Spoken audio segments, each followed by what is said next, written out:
política. And we will make America great again. Deus, pátria, família. Muito obrigado. El futuro nos pertenece a nosotros, a los patriotas, no a los globalistas ni a los separatistas. Y por eso decimos, Vox plus ultra, España plus ultra, España siempre, ¡viva España! Religión. Fue crucificado con él, para que el cuerpo del pecado sea deshecho, a fin de que no sirvamos más al pecado. Sin esta mortificación inicial y errada. Si usted está jugando con todas estas cosas y no entiende la importancia de la cruz, usted no entiende lo que Cristo hizo.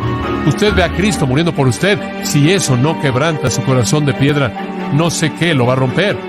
Nosotros no somos pecadores porque pecamos, sino pecamos porque somos pecadores por naturaleza. En el corazón de la teología reformada está la afirmación de que la teología es vida, porque la teología es el conocimiento de Dios. Y no hay conocimiento más importante que exista para informar nuestras vidas que el conocimiento de Dios. Y conspiración. Así que sean bienvenidos a Política un poco más.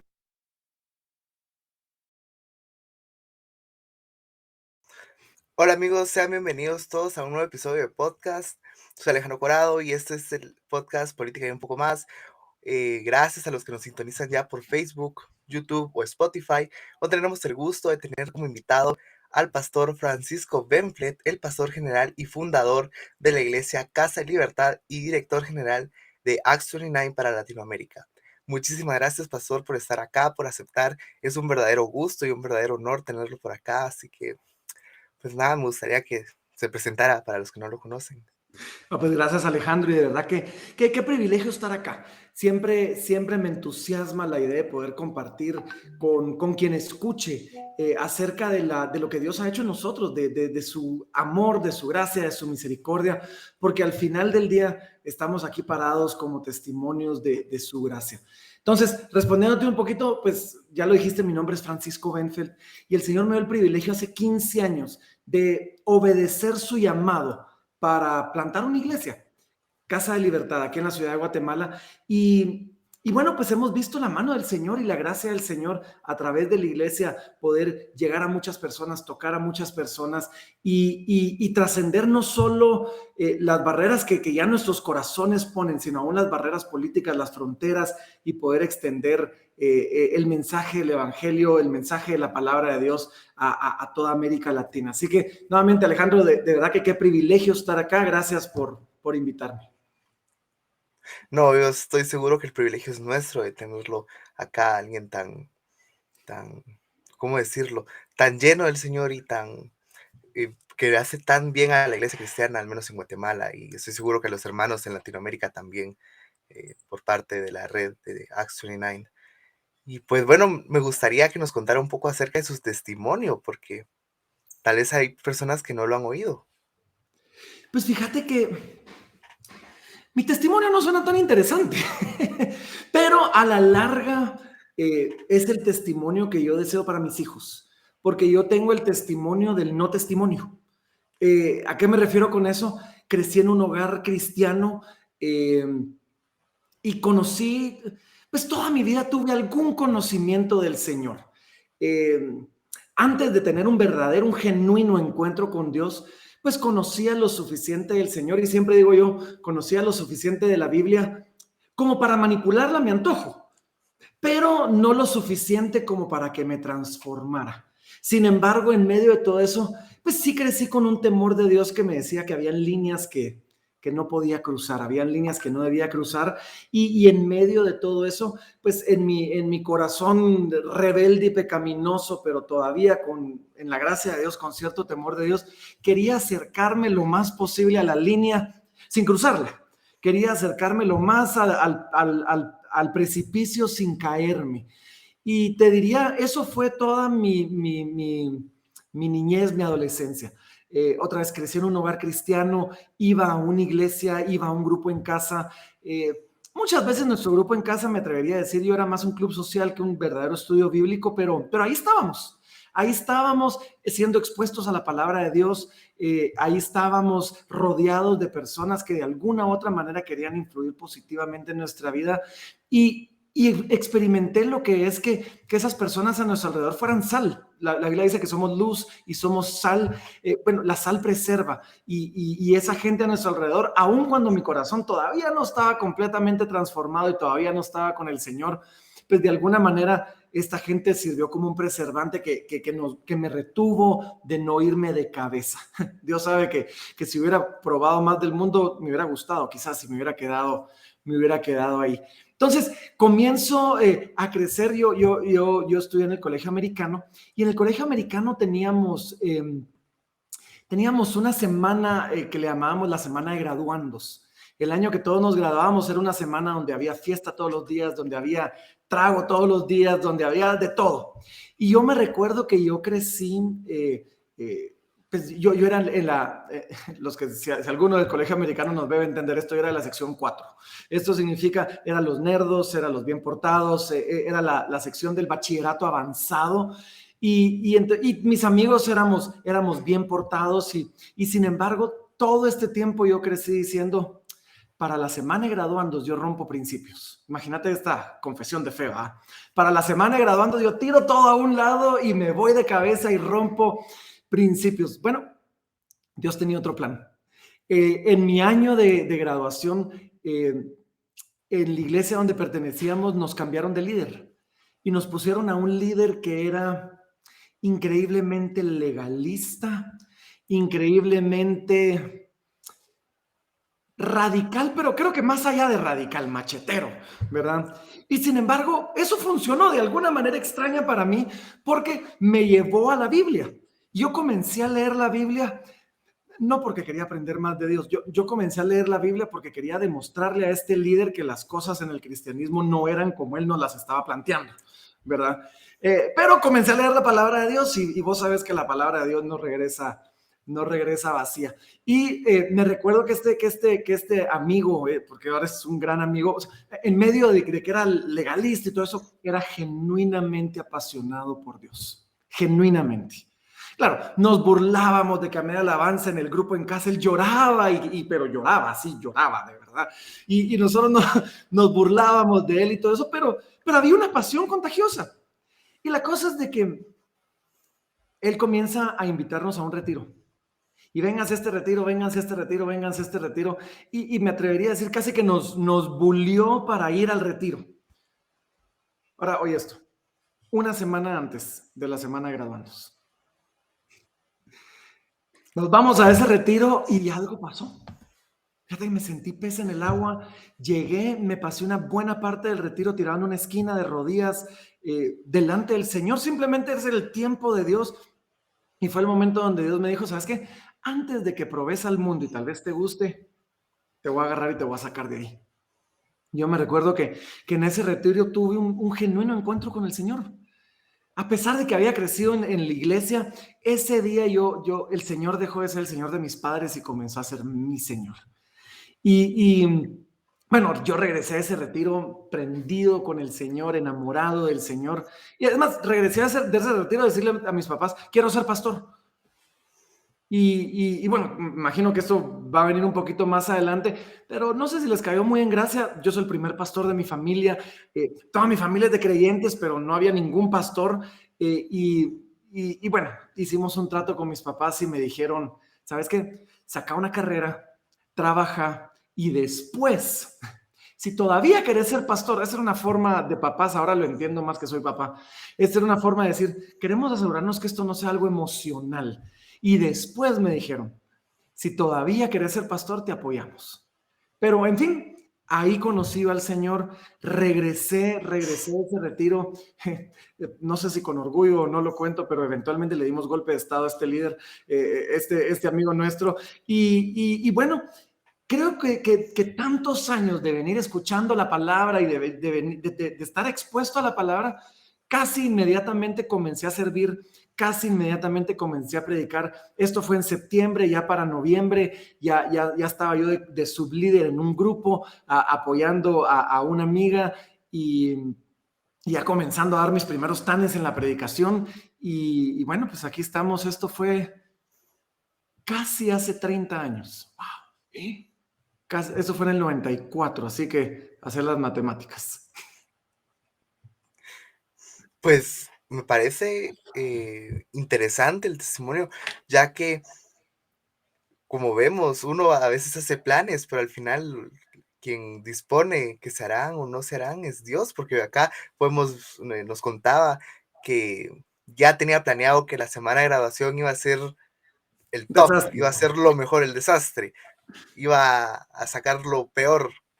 Y vemos que Dios una semana antes usa a este líder y y al final se van a un retiro y al final ya no hicieron nada de lo que tenían planeado en la semana de graduación. Al final es como un rescate que Dios hace, porque no sabemos qué consecuencias hubiera podido traer eh, el desenfreno, por así llamarlo, de de la semana de graduación. Yo te puedo decir qué consecuencias pudo haber traído. Porque, ¿sabes? Esta es la parte que la gente no entiende acerca del pecado. Quizás se nos plantea como algo alegre y sí, todos tienen que hacerlo, pero el pecado es un anzuelo y el que lo muerde se queda atrapado. Y cuando lo probas, uno pensaría que uno puede sumergirse en las aguas del pecado, por así decir, y salir impune. Pero realmente cuando vos mordés de eso, o sea, el pecado te engancha, el pecado te atrapa. Y probablemente me hubiera atrapado, me hubiera quedado yo ahí, pues así es la carne, así es el pecado, nunca es suficiente. Entonces, eso hubiera sido probablemente el primer paso para comenzar a buscar más y a buscar más. Y conociendo mi personalidad, hubiera buscado más. Pues yo no sé, quizás o se hubiera. Pues yo creo en un Dios soberano, en un Dios que controla cada. Entonces, creo que Dios tenía un plan para mi vida y eso se iba a cumplir.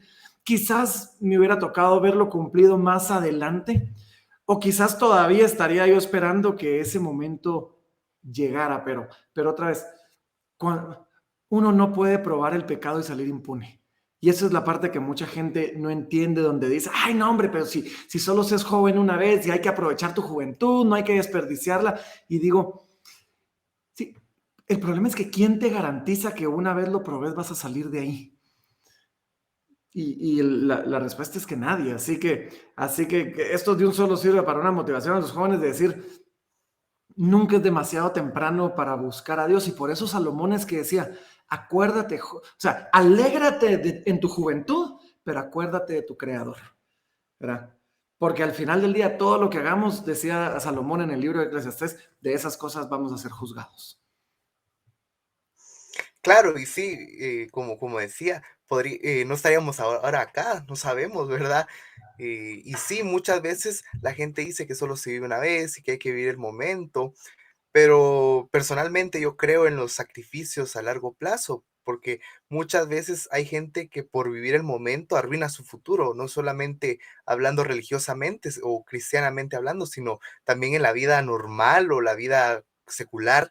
La gente muchas veces por andar en fiestas caen en vicios y después arruinan su futuro, no solamente un futuro cristiano, sino también un futuro laboral o un futuro económico, porque ya no pueden salir de esas cosas y de esos vicios.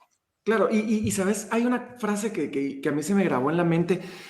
Yo se la atribuyo a la que fue mi primera maestra de Biblia, pero ella dice que la frase no es suya, pero nunca me dijo de quién es, así que vamos a decir que es de ella. Pero ella nos decía, y yo lo imprimí en un papelito y lo mantenía en mi billetera, y decía así: no sacrifiques lo eterno en el altar de lo inmediato. No sacrifiques lo eterno en el altar de lo inmediato. A veces en el altar de lo inmediato, por lo que decías, sacrificios...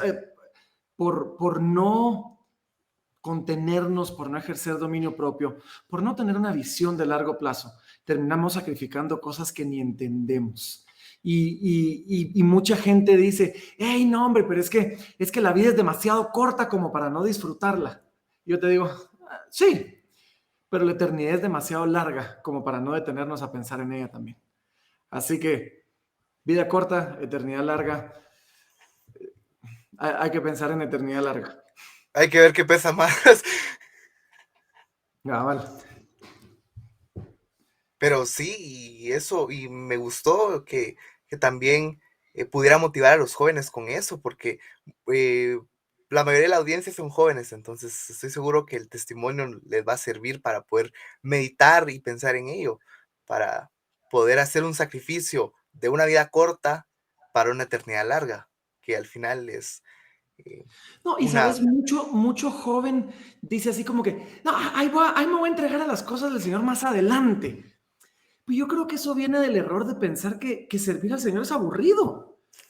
Ahora, claro, tenés a estos cristianos legalistas ridículos que no han experimentado el gozo de la salvación. Pero hey, estar en Cristo es increíblemente, es increíble, es emocionante, es fascinante ser usado por Dios, ver la mano de Dios usándote. ¿Sabes qué? Sí, hay un montón de cosas que dejé de hacer en mi adolescencia. Y es más, la vez pasada estuve platicando con un amigo que me contaba que en aquel entonces otro grupo de amigos decían, mírate, qué desperdicio, porque decían, este es alto, es deportista, y todo eso. Y decían, qué desperdicio tenerlo ahí. Yo digo, nada que uno haga por el Señor es desperdiciado. Y tiene su recompensa en esta vida y tiene su recompensa después en la venidera. Claro, y justamente ahora que dijo eso, me recuerdo de una frase que justamente dijo ayer Steven Lawson en una conferencia, donde él dice que para el mundo nosotros somos como que el desperdicio o desaprovechamos nuestra vida, pero al final, eh, en otras palabras, como que al final nosotros aprovechamos más nuestra vida porque vamos a pasar una eternidad mejor que los que aprovecharon su vida acá. Y es lo que Jesús decía, ¿verdad? El que pierde su vida, el que gana su vida, perdón, pero pierde su alma. A veces puedes ganar tu vida acá y perder tu alma, pero ¿sabes qué? Y esto es una realidad que nadie te dice, pero es cierta. La gran mayoría de personas van a morir y ser olvidados. Cristianos, no cristianos, o sea, hay un grupito pequeño cuyos nombres se quedan grabados en la historia, ¿verdad? Y siglos después seguís hablando de eso, un grupito pequeño. La gran mayoría de personas van a morir, van a ser llorados por su familia y una generación después, 2 generaciones después, van a ser olvidados. Ahora, ¿cómo creyentes estamos invirtiendo nuestra vida en alguien que no olvida? Y entonces, la diferencia es que quizás vamos a ser de ese grupo. ¿Sabes? Una de las cosas que a mí me confronta es cuando vos lees la Biblia y sobre todo al final de los libros del apóstol Pablo en particular. Viene Pablo y dice, y fulano de tal nos saluda y todos los que están conmigo, ¿verdad? Y uno dice, ¿quiénes serán esos? ¿Qué importa? O sea, a veces nos toca ser Pablo, a veces nos toca ser Timoteo, a veces nos toca ser todos los que están conmigo. O sea, pero, ¿sabes? Una de las cosas que entiendo yo que aprendemos y recibimos del Señor es que lo que hacemos para Él queda registrado en los archivos del cielo y en la memoria de un Dios que no va a olvidar eso nunca. Entonces, aun cuando nuestras vidas sean olvidadas, van a hacer una diferencia y van a ser recordadas por el único que de verdad importa. Claro, y al final eso es lo más importante. Preferible ser desconocido para el mundo, pero conocido por el Señor, que conocido por el mundo y desconocido para el Señor. Y otra vez, el conocido para el mundo también es relativo, porque aún fuera de Cristo es un grupo muy pequeño el que se vuelve de verdad conocido y el que deja una huella en la historia. Al final, de acuerdo con vos, mejor ser conocido por el Señor. Totalmente. Y pues bueno, pasando a la siguiente pregunta, me gustaría conocer esa etapa de cómo es que hace esa transición a querer ser pastor. Pues como te dije, regreso a este retiro ya con... El Señor me dio una visión en ese retiro y me recuerdo que el Señor me puso 5 impresiones muy claras y una de esas era ser pastor. Y regreso yo, les digo a mis papás, quiero ser pastor. Mis papás hacemos este trato, entonces voy a la universidad, yo soy ingeniero civil. Después comienzo a trabajar en la empresa familiar, pero a todo esto yo comienzo a involucrarme en el grupo donde estaba sirviendo, comienzo a predicar ahí en el grupo, comienzo a predicar en iglesias que me invitan y llamémosle la espinita de servir al Señor de esa manera nunca se va. Y comienzo a predicar donde me reciban. Me recuerdo, pues todavía era patojo, yo no soy partidario de que el cristiano se debe apartar del mundo. Entonces me recuerdo estar en muchas fiestas donde todos estaban medio borrachos. Me recuerdo una en particular, había alguien con un pichel de cerveza y sentados todos alrededor mientras yo les predicaba y todos bailaban, ¿verdad? Y entonces tratando de hablarles y con el pichel me decía, sí, vos tenés razón, ¿verdad? Entonces, nunca se fue esa espinita. Y durante, lo curioso es esto fue en el 94, Casa de Libertad comienza en el 2007, 13 años después. Entonces, durante esos 13 años, yo comienzo a servir al Señor en grupos en casa, comienzo a servir al Señor dentro de la iglesia local, comienzo a ser invitado a predicar, pero ahora entiendo claramente por qué, pero el Señor como que no daba el banderazo de salida para comenzar una iglesia, ¿verdad? Y el grupo en casa que teníamos crecía, llegó a tener 60, 70 jóvenes que nos juntábamos en el jardín de una casa porque ya no cabíamos en ningún lado, pero cada vez que decíamos que comenzamos la iglesia, se moría el grupo, se moría por completo. Y hoy entiendo que era Dios diciendo, tranquilo, todavía no es tiempo, y es que había una lección en particular que yo necesitaba aprender, y es que yo me recuerdo que en aquel entonces escuché una prédica de quien fuera uno de mis héroes de la fe en aquel momento. Y me recuerdo que en esa prédica él decía, y yo le llamo con el pianito manipulador de fondo, porque es fantástico ese pianito, ¿verdad? Entonces, mientras tenés el pianito de fondo que hace todo más espiritual y todo más profundo, ¿verdad? Él decía, sabían y sonaba el pianito, ¿verdad? Y él dijo esto, le dice, yo le dije a mi esposa, ¿te das cuenta que cada día me estás perdiendo más y más hacia el ministerio? Pero lo dijo como algo bueno, o sea, lo dijo espiritualmente. Y yo cuando oí eso, wow, yo me recuerdo que dije, sí, Señor, ese es el tipo de entrega que yo quiero. Tú vas primero, dejarás padre y madre, o sea, todo por ti. Y se me metió esta idea de decir, aunque que yo perdiera mi familia, si es por el Señor, sería el precio de seguir a Cristo. No entendía yo que la familia es mi ministerio principal, ¿verdad? Y durante 13 años el Señor fue tratando conmigo hasta que lo entendí. Y de verdad hay un montón de historias en medio de todo eso, pero hasta que yo entendí claramente cómo mi familia iba antes que mi ministerio, porque mi familia es mi ministerio. Y cómo el Señor está llamado. Yo vi esto, mira, y el Señor usó a otro par de pastores que influenciaron mucho mi vida. Uno de ellos decía,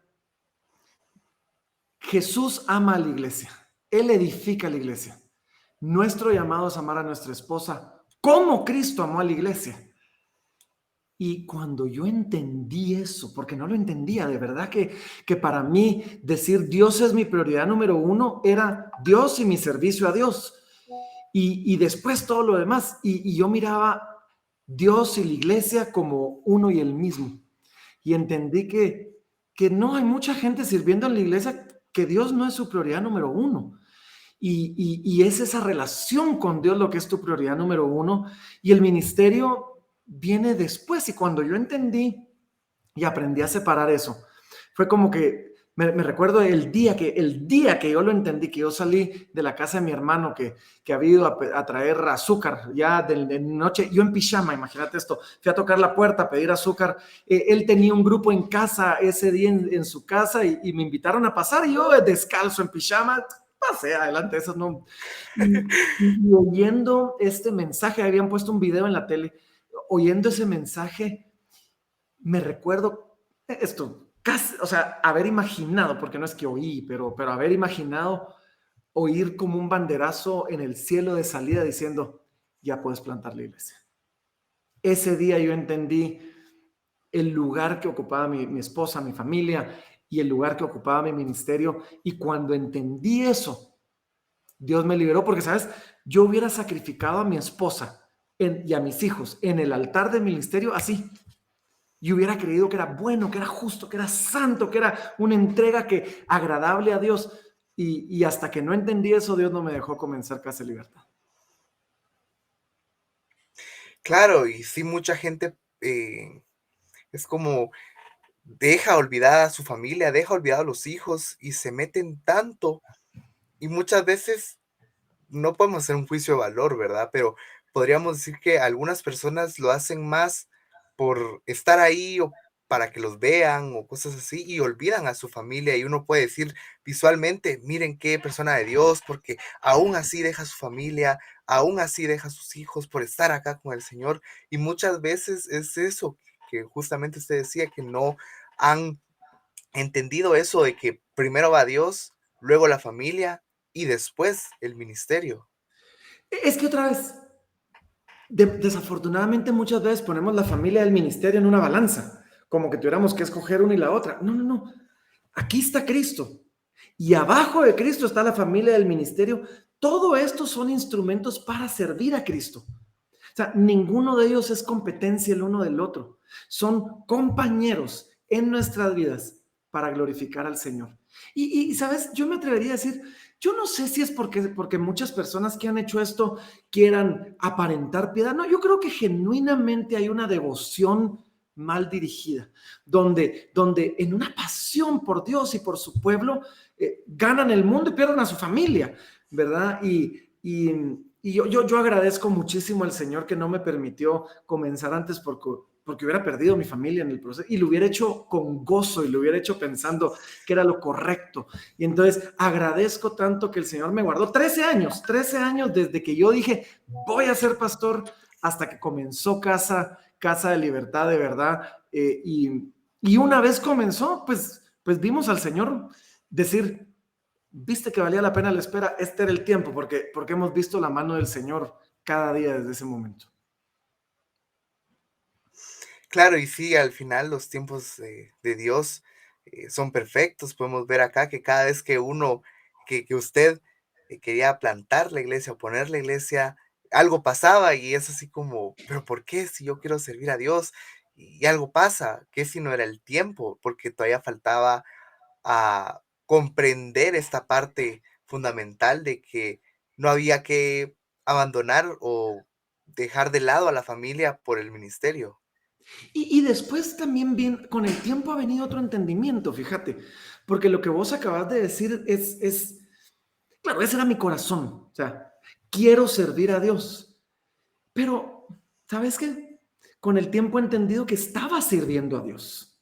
O sea, no tengo que ser un pastor para servir a Dios.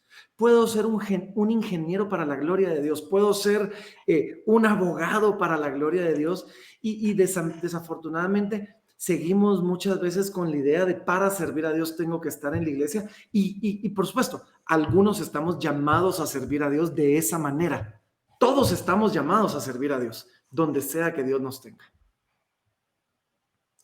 Sí, comparto eso de que podemos servir a Dios de otras formas y eso de vivir para la gloria de Dios y hacer todo lo que hagamos para la gloria de Dios y creo que Dios se agrada en eso Amén. y es la vista, al menos reformada histórica. Como saben, los que escuchan el podcast acá adherimos mucho a la reforma y a los protestantes. Entonces, la visión de ellos también era eso, de vivir una vida para la gloria de Dios. Y me encanta eso que usted dijo. Amén, amén. Al final, solo idea o gloria, ¿o no? Hablando de los reformados, Amén. solo a Dios la gloria. Y ¿sabes? Podemos servir a Dios haciendo lo que sea. Quizás algunas excepciones. No sé si podemos ser asesinos a sueldos para la gloria de Dios. No sé si podemos ser quizás prostitutas para la gloria de Dios, pero me atrevería a decir, casi que en todo lo demás podemos servir a Dios y podemos glorificar a Dios a través de lo que hacemos. Claro, estoy de acuerdo con eso. Claro, hay pequeñas excepciones como las mencionadas. em, y pues bueno, me gustaría que nos contara cómo fueron sus primeros años como pastor y cuál es su teología. Ok, pues mira, la iglesia comienza en el 2007.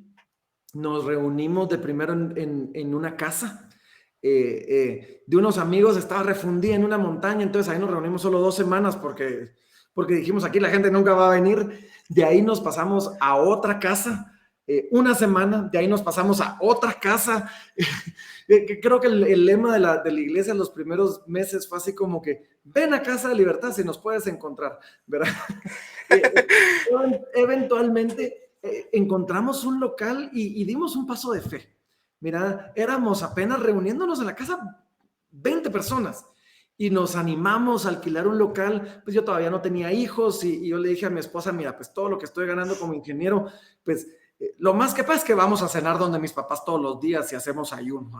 Eso le dije yo, pero aquí tenemos. Entonces dimos ese paso de fe e inmediatamente vimos al Señor comenzar a multiplicar la iglesia. Ya en ese local ya éramos 60, ya después, 3 meses después, inauguramos oficialmente la iglesia y en esa inauguración éramos casi 200 personas. Después se redujo un poquito porque, claro, muchos llegaron solo a apoyarnos, pero esos primeros años son complicados porque obviamente yo todavía tenía un trabajo de tiempo completo como ingeniero. Todavía trabajo como ingeniero, hoy 15 años después. Tenía un trabajo de tiempo completo como ingeniero. Entonces, de lunes a viernes yo tenía mi oficina, o sea, me tocaba viajar mucho en el interior del país porque perforaba pozos para hacer agua. Entonces, me tocaba viajar mucho. El sábado le dedicaba tiempo a preparar mi prédica para el domingo predicar y así fueron 4 años. Ya como en el 4.º año, ya por lo menos me mudé a la oficina de la iglesia. Todavía trabajaba como ingeniero, pero ya lo hacía desde la iglesia y entonces ya le podía dedicar un poquito más de tiempo. Y miran, esos primeros años son emocionantes. La verdad es que mucha gente dice, uy, no, plantar una iglesia es difícil. Y ¿sabes qué? Todo en la vida es difícil. Abrir un negocio es difícil, ser ingeniero es difícil, ser abogado es difícil, ser pastor es difícil, ¿verdad? Simplemente tenemos que escoger el difícil al que creemos que Dios nos llamó y disfrutarlo en el proceso. Y bueno, pues nos metimos de cabeza y gracias a Dios esos fueron años de crecimiento de la iglesia, fueron años de entender qué queríamos hacer, porque quizás yo estaba comenzando a explorar lo que vos llamaste hace un momentito la teología reformada, las doctrinas de la gracia, comenzando a realmente entender el valor de estudiar teología. Cuando yo servía al Señor, pues así solo en mis tiempitos, me recuerdo que una vez un pastor me dijo, sí, es que en tal etapa de mi vida yo fui a un cementerio teológico. Seminario teológico, me dijo, ¿verdad? Y de alguna manera él dejó esa espinita en mi corazón de decir, estudiar teología es matar tu espiritualidad. Y entonces comenzamos la iglesia justo cuando yo estaba comenzando a despertar, a decir, no, la teología importa. Necesitamos tomar nuestra teología en serio. Entonces, esos años fueron años de gran crecimiento como líder de una organización, años de gran entendimiento de qué queríamos hacer, porque sabíamos qué no queríamos hacer. O sea, eso lo teníamos clarísimo, pero no sé si teníamos claro qué queríamos hacer. Entonces, tomó algunos años todavía ir entendiendo qué sí queríamos hacer, y fueron años de gran crecimiento en mi entendimiento teológico. Yo creo que habían muchos elementos de mi teología actual que estaban presentes, pero desconectados. Y con los años el Señor fue conectando esas ideas para que no fueran ideas separadas, sino que formaran una sola idea, una sola teología. Entonces, hoy te diría, la verdad es que no me encanta identificarme como reformado. Me gusta identificarme como bíblico. Simplemente considero que mis hermanos Lutero, Calvino y todos ellos, y yo, leemos la misma Biblia y hemos entendido las cosas de la misma manera. Pero la realidad es que prefiero identificarme con Cristo que con Lutero o con Calvino. Pero realmente, para ponerle tal vez un apellido, pues sí, diría yo que soy un reformado carismático, que muchas veces eso pareciera ser contradictorio. Es más, a veces se siente uno como el hijo de padres divorciados, ¿verdad? Porque muchas veces la reforma y los dones espirituales y todo eso parecieran no caminar de la mano, pero para mí son hermosos cuando caminan juntos. Entonces, yo me describiría como un reformado, carismático, apasionado por la palabra de Dios, que le encanta disfrutar de la libertad cristiana que tenemos en Cristo. Claro, y pues comenzando por lo primero que contó, sí he oído muchas personas hablando mal o diciendo que, que no se debe porque mata tu espíritu y sacan de contexto, por así decirlo, aquella frase donde dice la palabra mata más el espíritu vivifica, entonces que no deben de estudiar porque se les va a llenar de conocimiento y van a matar su espíritu o sacan otras cosas así eh, raras, por así llamarlo. Y A creo, mí y me como, decían de que ajá, en la historia de José, del copero y el panadero, fue el copero el que vivió y el panadero murió. O sea, la copa, el vino, el espíritu, él es el que vivió y el pan, llamémosle, la letra, la ciencia, él fue el que se murió. Yo decía, y por años tuve eso, pero mira, yo creo que eventualmente si como creyente tomas la palabra de Dios en serio, no podés vivir desconectado de conocer profundamente a Dios y de conocer, o sea, porque eso es la teología. La teología es el conocimiento de Dios. Y realmente cuando aprendes a estudiar la palabra de Dios en su contexto, cuando aprendes a estudiar esos textos, es hermoso y no es que haya menos a la palabra, hay tanto más que vas conociendo de la palabra de Dios y de Dios cuando lo conoces así, que yo sí motivo a muchos de decir, o sea, estudiemos teología, conozcamos a Dios, pero aferrémonos firmemente a no perder esa devoción y esa parte un poquito más mística, más espiritual, más intangible, que también es importantísima. sí, de acuerdo. Y es como siempre pongo el ejemplo y lo he dicho en episodios pasados. Cuando alguien está enamorado de una persona, uno quiere saber todo de esa persona, uno quiere saber eh, quién es, qué hace, qué le gusta, qué no le gusta y por qué no somos iguales con Dios. Porque al final, como usted dijo, la teología es el conocimiento de Dios, es saber qué le gusta a Dios, qué no le gusta a Dios, cómo es la naturaleza de Dios y por qué si lo hacemos con una persona, por llamarlo así, menor comparada con Dios, ¿por qué no lo hacemos también con Dios? Claro, claro. Y sabes, quizás donde viene el balance, y es que hemos caído en esta falsa dicotomía donde queremos divorciar la doctrina del espíritu. No, es por el espíritu que podemos conocer a Dios, ¿verdad? Entonces, usando esa analogía que vos decías, claro, si yo el día entero me paso queriendo conocer a mi esposa, haciéndole preguntas profundas acerca de su alma, y nunca salimos a divertirnos y nunca, solo estoy conociendo una faceta de mi esposa, ¿verdad? Pero si queremos conocer a Dios como un todo, o sea, caminamos con Dios, tenemos intimidad con Dios, vivimos en el Espíritu y caminamos en la palabra y dejamos que la palabra empape e informe nuestra experiencia del Espíritu y vivimos plenamente nuestra experiencia del Espíritu, porque si no, no seríamos fieles a la palabra. Y yo creo que eso sí a veces es un problema con gente que sí les pasa a muchos dentro del mundo reformado, dentro del mundo teológico, divorcian el espíritu y la palabra y simplemente pasamos por alto todo lo que la palabra describe de lo que es la vida en el espíritu. Y entonces, por serle fieles a la palabra o por tener un gran celo de la palabra, ignoramos grandes porciones de la palabra que nos enseñan cómo era la vida del Espíritu de Jesús, cómo era la vida del Espíritu de los discípulos y a la larga, ya, yo crecí en una iglesia carismática, pentecostal, y amé muchas de esas experiencias y quiero retener lo mejor de esas experiencias y casarlo con lo mejor de lo que he aprendido en mi doctrina y lo que he aprendido en mis estudios teológicos y al final, o sea, yo quiero lo mejor de todos esos mundos y vivir una vida espiritual así plena. Hacerlo uno. Hacerlo uno, como creo yo que debería ser. Claro, y me parece válido, y así debería ser la vida del cristiano, aplicar de qué sirve una buena teología si no lo aplican a su vida, ¿verdad?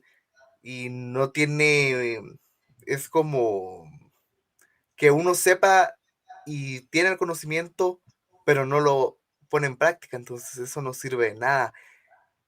Em, Entonces, eso es lo que yo digo, que hay mucha gente que también tiene buena teología, pero no la pone en práctica.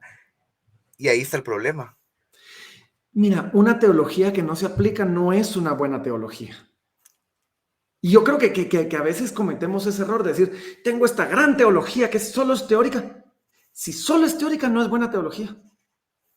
Una buena teología empapa, transforma, mueve tu día a día. Una buena teología es práctica.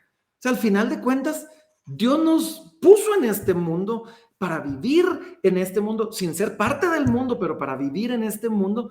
Y mientras más le conocemos a Él, mejor entendemos cómo debemos vivir e impactar este mundo. Entonces, otra vez, tenés este gran riesgo de tener una buena teología que es mala, porque no se aplica. Tener una buena teología que es pésima, porque no te mueve a la devoción, te mueve al conocimiento. Y cuando ¿sabes? Cuando la teología solo me mueve al conocimiento y no a la devoción, no al amor y al servicio al prójimo, te volvés arrogante, te volvés contencioso, te volvés peleonero, te volvés todo lo que la palabra de Dios describe que son las obras de la carne, no las obras del espíritu, ¿verdad? Y desafortunadamente tenemos mucha gente con grandes conocimientos teológicos que solo andan buscando con quién pelear porque no tienen el mismo nivel de conocimiento teológico como ellos y en el proceso dejaron de amar a Dios y dejaron de amar al prójimo. Tristemente, eso es verdad. Lo podemos ver mucho en redes sociales. Y al final, lo peor de todo es que pelean por cosas que podríamos llamar que son secundarias o terciarias.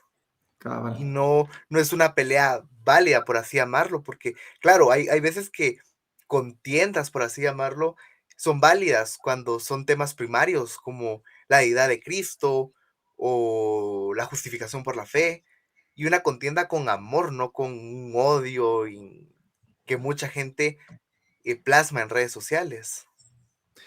Mira, la controversia trae gente. Esa es la realidad. Y desafortunadamente muchos han decidido atraer gente a través de la controversia y se nos olvida. Jesús dijo, y quizás no necesariamente aplica de la forma que te lo voy a decir, pero Jesús dijo, si yo fuera levantado, hablando de su cruz, dice, yo atraeré a todos a mí mismo.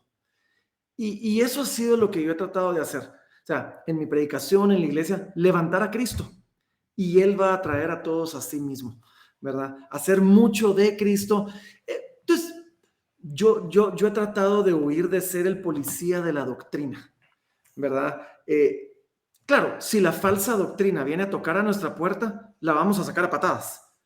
Pero no sé si es mi trabajo corregir al hermano que está del otro lado de la ciudad.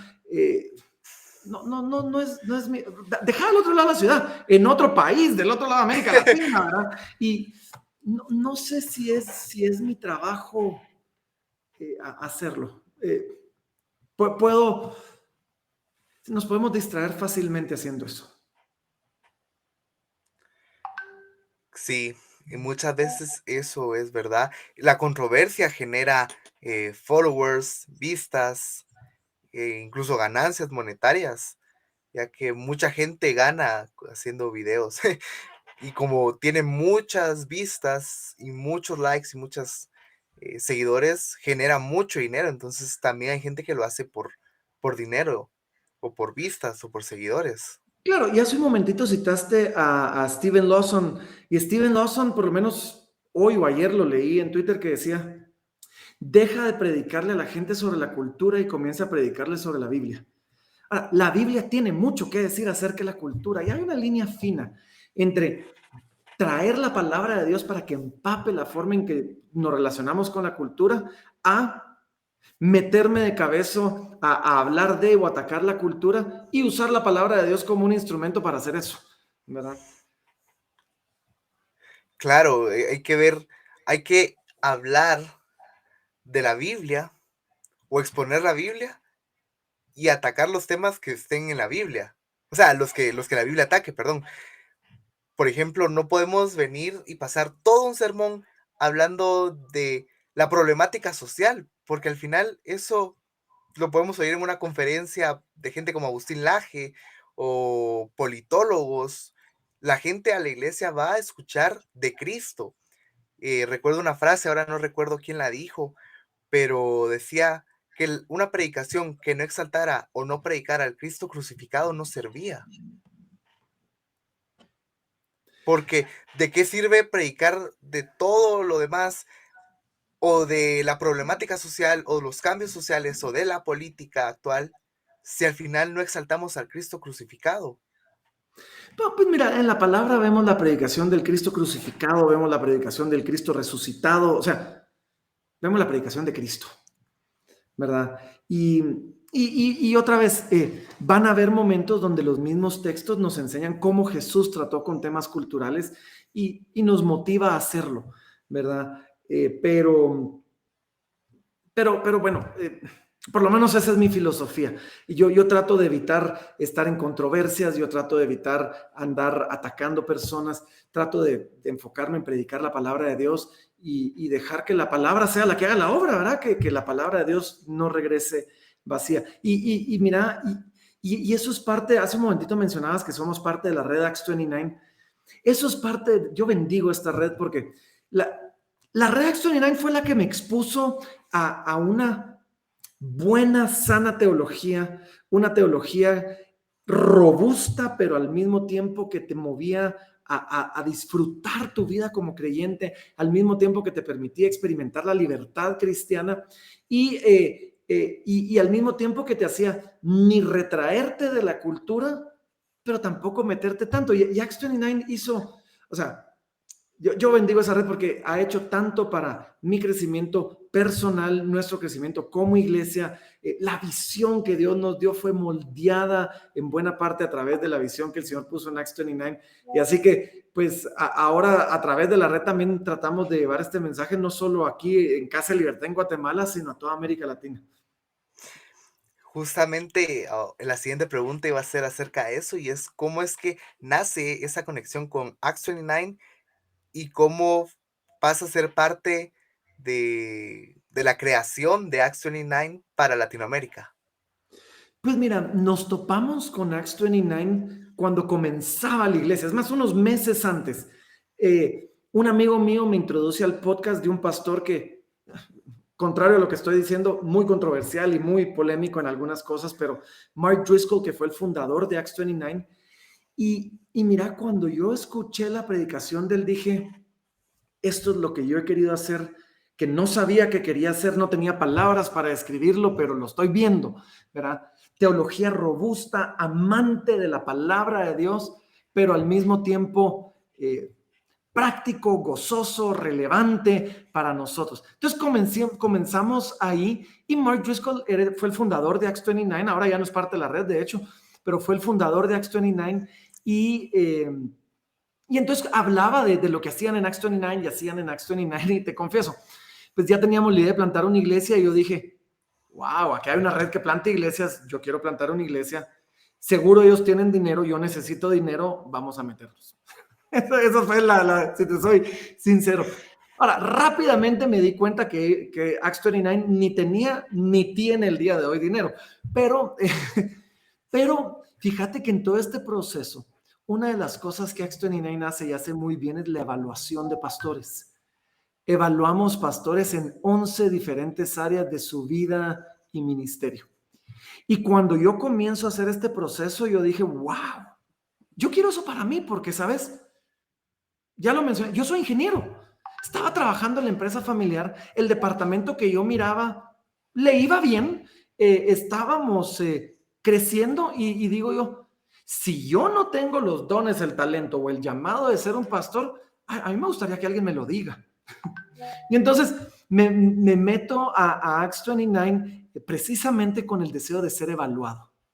Y entonces voy a una evaluación en la iglesia de Mark Driscoll, 3 pastores, 4 de hecho, pastores, durante varias horas preguntándome de todo, desde mi teología, mi matrimonio, mis finanzas, mi vida sexual, o sea, todo lo que se te ocurra, y poder después hablar a mi vida y decirme, hey, necesitas crecer en esto, te falta un poquito, necesitas crecer en esto.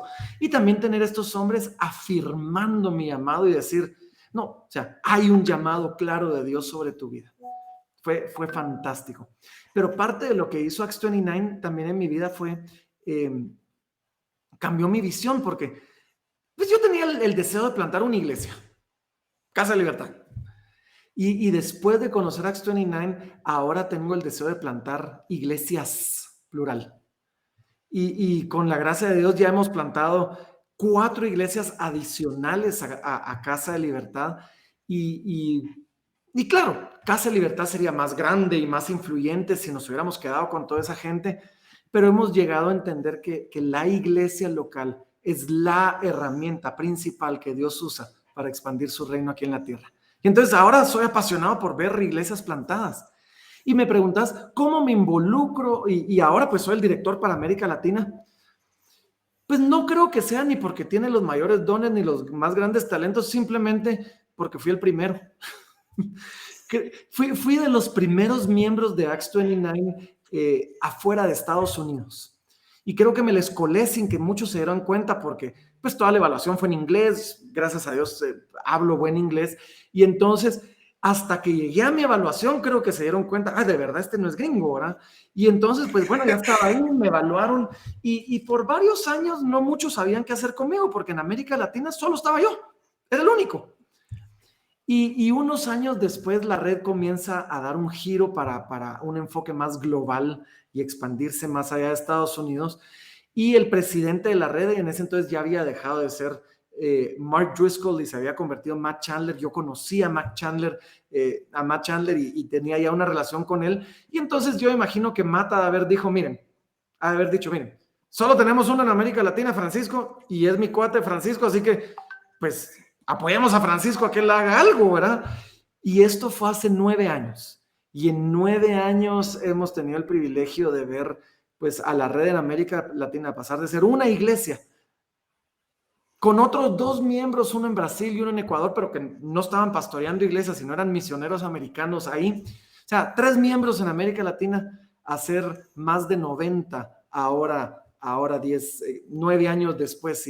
Y es un privilegio realmente poder no solo servir a mi iglesia local, sino servir a estos pastores y por consiguiente a sus iglesias a través de lo que hacemos.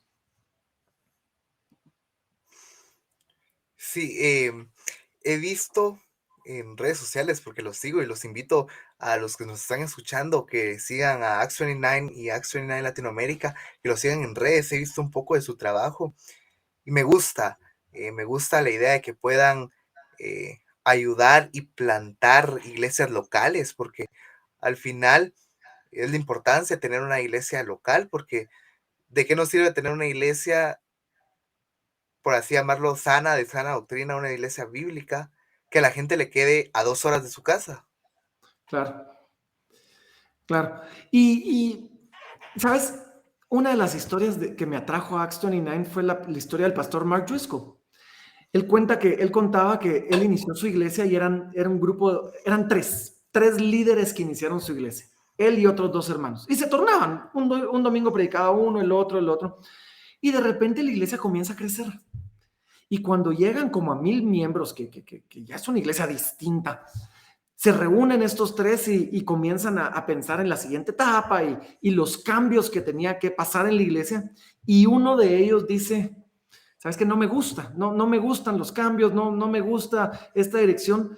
Y en lugar de hacer lo que sería lo más común, hacer que es, bueno, pues chao, o sea, adiós y que el Señor te bendiga, ¿verdad? Viene él y dice, ¿sabes qué? Pues planta una iglesia, pero nosotros te vamos a apoyar.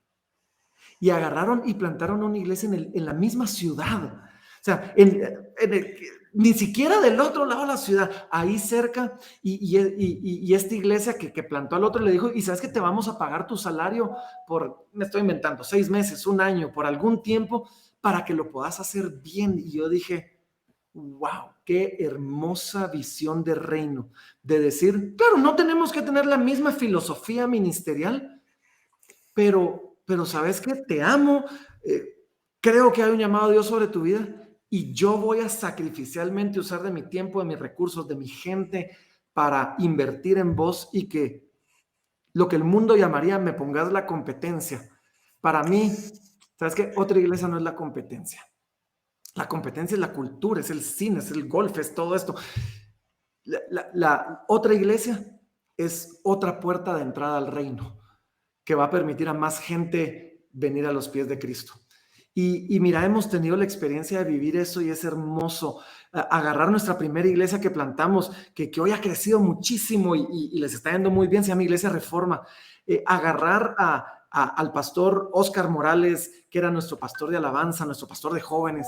Agarrar a Justin Burkholder, que hoy tiene una plataforma increíble y Dios lo ha levantado de maneras maravillosas. Y decir, mucha, ustedes son grandes líderes aquí en medio de nosotros, pero vayan, planten. Es más, lo mismo, te vamos a pagar tu salario, vamos a hacer esto durante un tiempo. Es más, me voy a parar el domingo en el púlpito y voy a preguntar, ¿quién se quiere ir con ellos? ¿Quién quiere apoyar esta plantación? Y ver 10, 20, 30, 50 personas pararse y decir, nos vamos.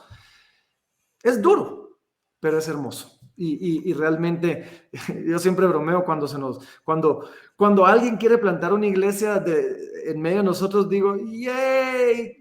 No, porque generalmente son nuestros mejores líderes, son nuestros mejores elementos, y plantar iglesias viene con mucho sacrificio, pero al final del día creemos que es hacia donde Dios nos llamó. Claro, y sí, la gente con ojos seculares para decir, pero le están haciendo competencia, se le van a ir sus fieles a la otra. Pero no, una visión bíblica nos hace ver que es una oportunidad más que la gente tiene de entrar a una iglesia. Y Mientras usaste más una iglesias palabrita, haya, ¿cómo? perdón, usaste una palabrita, se van a ir sus fieles. No son mis fieles, son los fieles de Cristo, son los fieles del Señor, son ovejas de Cristo. Y en el momento que las comienzo a ver como mías, ya mi corazón se comenzó a desviar.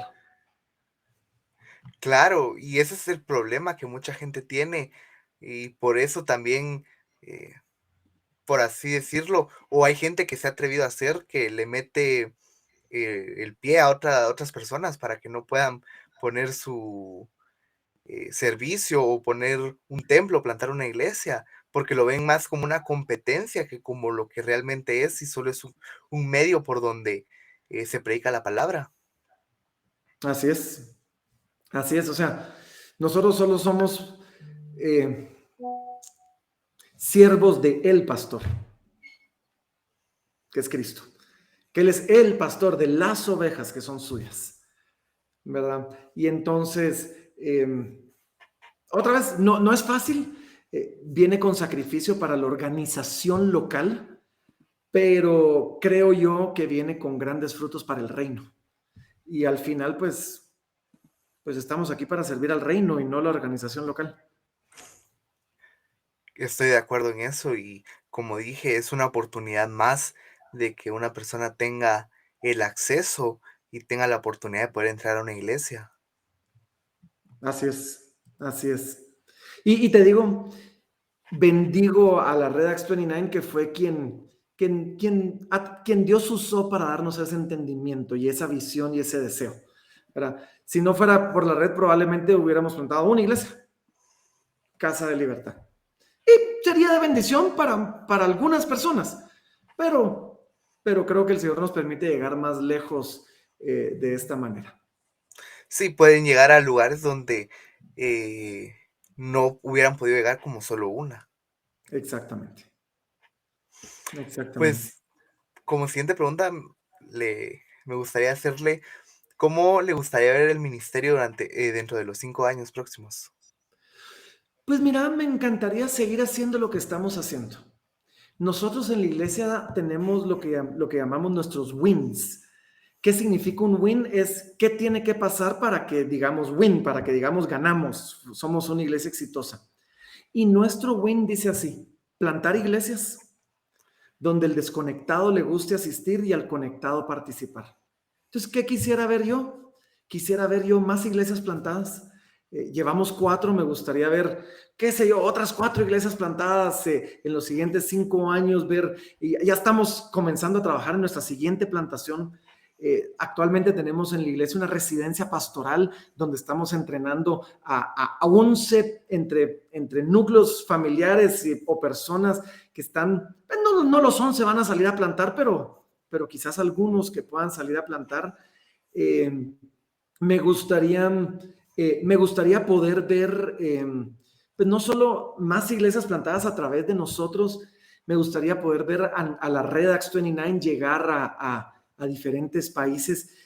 ¿Sabes? No, mucha gente no sabe, pero América Latina tiene 52 países o territorios no independientes, como Puerto Rico, por ejemplo. No es un país porque es un territorio de Estados Unidos, pero es un país, ¿verdad? El Caribe tiene 19 de esos territorios, ¿verdad? Pero 52 países o territorios. Actualmente en Acts 29 tenemos presencia en 12. O sea, ¿qué tal si vemos en los siguientes 5 años eso duplicado?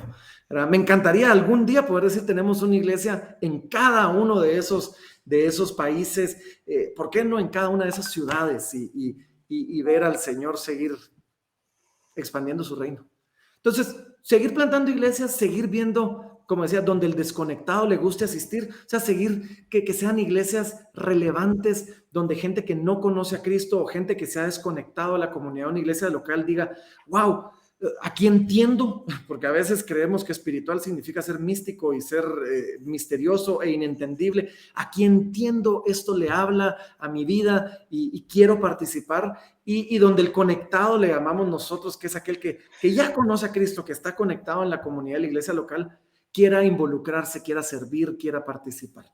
Entonces, quiero seguir haciendo eso, ¿verdad? Quiero seguir plantando iglesias, quiero seguir viendo desconectados viniendo a conectarse con Cristo y con la iglesia, y quiero seguir viendo a conectados, gente que ya está ahí, conectarse todavía más, servir al Señor, ser intencionales con sus vidas para la gloria de Dios.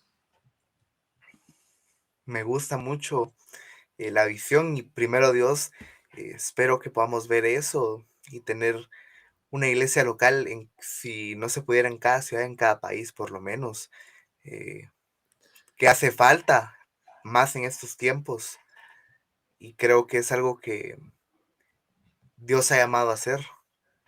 Amén. Amén, amén, amén. Mira, y Dios ha sido bueno. Hace 2 años nos pusimos una meta de qué iba a pasar en los siguientes 3 años en Acts 29 y dijimos 10 países, 100 iglesias. Hoy, 2 años después, no 3, sino 2, ya somos 12 países y 90 y pico de iglesias. Ya vamos. Ya vamos, el Señor ha hecho mucho más abundantemente de lo que pensamos o imaginamos. Gracias a Dios, y ahí sí, como dijimos hace un rato, para la gloria de Dios y para que su nombre sea alabado. Y me gustaría que nos dijera cómo le gustaría ser recordado y ya para finalizar, que le dejara un mensaje a la audiencia. Ay, ay, ay. Esa es una pregunta que me cuesta mucho, fíjate, ¿cómo te gustaría ser recordado? Porque es una pregunta que fácilmente se vuelve egocéntrica. Quiero dejar un gran legado, ¿verdad? Quiero ser recordado como un gran pastor. Mucho de eso gira alrededor de mí. Pero entiendo que hay una parte, pues, que sin duda, pues si voy a ser recordado, Pero ¿sabes qué? Me gustaría que el día que me muera digan, él amaba a Dios, y amaba a su familia, y amaba a su iglesia. Punto. O sea, si plantamos 1000 iglesias o plantamos solo las 4 que ya plantamos, eso es cosa de Dios. Él es el que produce el fruto, ¿verdad? Más quisiera ser recordado por mi amor por Dios, más quisiera ser recordado porque fue un buen padre y un buen esposo, más quisiera ser recordado porque amé bien a mi iglesia, y porque pues en lo que el Señor me puso pude ser fiel. Pero otra vez es una pregunta que a mí me cuesta mucho porque hay mucho ego que a veces se mete en esa pregunta y, y todos padecemos de eso, así que ahí lo vamos a dejar. Mejor, pues mejor. Sí, y Y espérate, me dijiste esa pregunta y un mensaje para nuestra audiencia. así es. Salomón decía esto: ama a Dios y guarda sus mandamientos, porque eso es el todo del hombre. Amen a Dios, guarden sus mandamientos. Amar a Dios es increíblemente emocionante, no es aburrido, no es desperdiciar tu vida. O sea, wow, mi vida no ha sido nada aburrida en el servicio de Cristo. Así que, pues, ¿para qué les voy a dar un consejo mío si tengo la palabra de Dios? Amen a Dios, guarden sus mandamientos. Eso es el todo del hombre. Buenísimo, me parece excelente. Y claro, al final, eso es lo más importante, amar a Dios sobre todas las cosas y guardar sus mandamientos. Así es. Y mira, eso lo dijo Salomón, el hombre más sabio que ha existido aparte del Señor Jesucristo. Mejor si vamos a dejar un consejo, refirámonos a la sabiduría de alguien mucho más sabio que yo. Pues bueno, fue un gusto tenerlo acá. El gusto Eh, fue mío, Alejandro. Muchísimas gracias a toda la audiencia que llegó hasta acá. Gracias, Pastor, una vez más por aceptar la invitación. Es un gusto. Cuando quiera acá podemos volver a platicar, ya sea de otro tema, o, ¿verdad? Y pues mi nombre es Alejandro Corado. Hoy estuvo conmigo el Pastor Francisco Benflet, Pastor General y fundador de la Iglesia Casa de Libertad y director general para América Latina de Action United. Y este podcast fue Política y un poco más. Nos vemos en la próxima. Feliz día.